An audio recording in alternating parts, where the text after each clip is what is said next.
GST में registration कराने के दो ऑप्शंस आपके पास में होते हैं। एक होता है कंपोजिशन स्कीम और एक होता है रेगुलर स्कीम। अगर आपने गलत चुना तो आपको सीधा इसका नुकसान हो सकता है। कंपोजिशन स्कीम में छोटे बिजनेसेस के लिए फायदा रहता है, कम टैक्स होता है, कम पेपर वर्क होता है।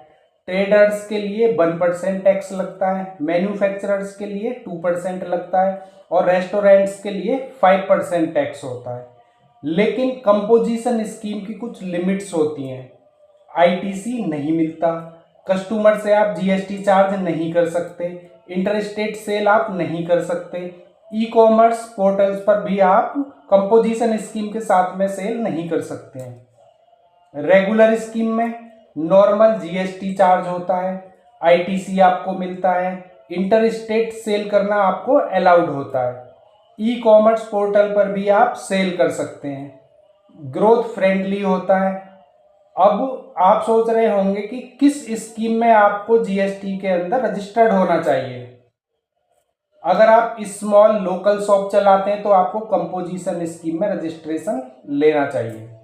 अगर आप ऑनलाइन बिजनेस करते हैं, इंटरस्टेट सेल करते हैं, आपका ग्रोथ बिजनेस है, मतलब ग्रोथ मॉडल है आपका, आपको लगता है कि मेरा बिजनेस ग्रो करेगा, तो आपको रेगुलर स्कीम में रजिस्ट्रेशन कराना चाहिए। अगर आप इससे संबंधित कोई एडवाइस लेना चाहते हैं तो आप मुझको कॉल कर सकते हैं, हमारे बहुत ही नॉमिनल चार्जेस होते हैं।